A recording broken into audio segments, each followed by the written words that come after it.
Some moments in music history feel less like creativity and more like pure destiny. And in 1966, inside the Abbey Road control room, producer George Martin faced a request so impossible that even he believed it required divine intervention. John Lennon, confident as ever, wanted two completely different takes of Strawberry Fields Forever, each recorded in different keys, tempos, and moods, spliced into one seamless masterpiece. One version slow and dreamy, the other fast and surreal. Mathematically, it shouldn't have worked. But when Martin tried the edit, something extraordinary happened. The tapes aligned almost perfectly, as if guided by unseen hands. Years later, he said he believed the gods helped, and the world got one of the most iconic transitions in psychedelic rock. Let me take you down, 'cause I'm going to... There has never been a formula for making a classic, and in the world of recorded music, genius often comes from instinct, experimentation, and mystery. George Martin knew this better than anyone.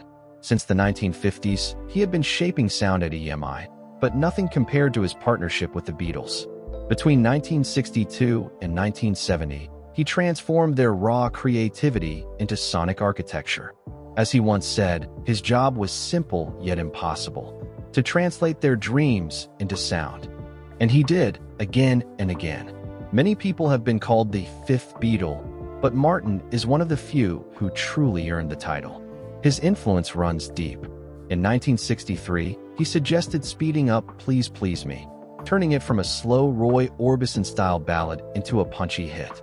By the mid-60s, he was weaving the orchestral magic behind Yesterday, Eleanor Rigby, and A Day in the Life. He drew inspiration from classical music, chamber arrangements, and British music hall traditions, yet he embraced the Beatles' lack of formal training, letting their creative naivety push him toward innovation. When Lennon demanded that his voice on Tomorrow Never Knows should sound like the Dalai Lama singing from a mountaintop, Martin didn't say no.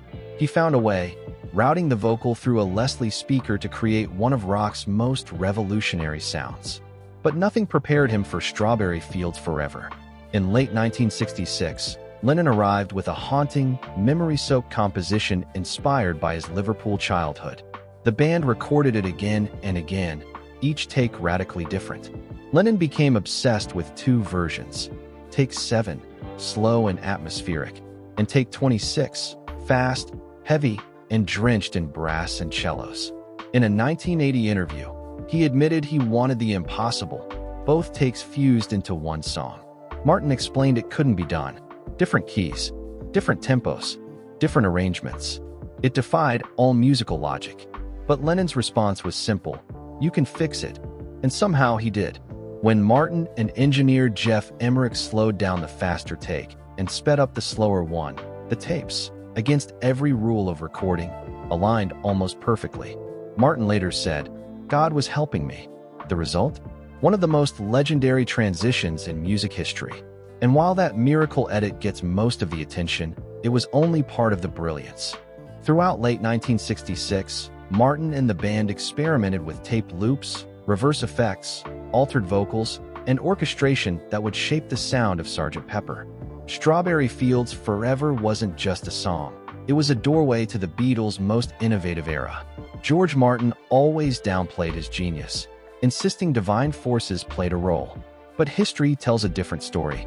The miracle wasn't luck. It was a producer willing to chase Lennon's wildest visions and turn technical chaos into psychedelic beauty. In the end, Strawberry Fields Forever stands not only as one of Lennon's greatest achievements, but also as a monument to George Martin's unmatched creativity, a moment where genius met chance, and chance became destiny. This is StarLoop News, where the stories behind the music come alive. If you enjoyed this deep dive, don't forget to like, subscribe, and turn on notifications so you never miss a moment of music history brought back to life.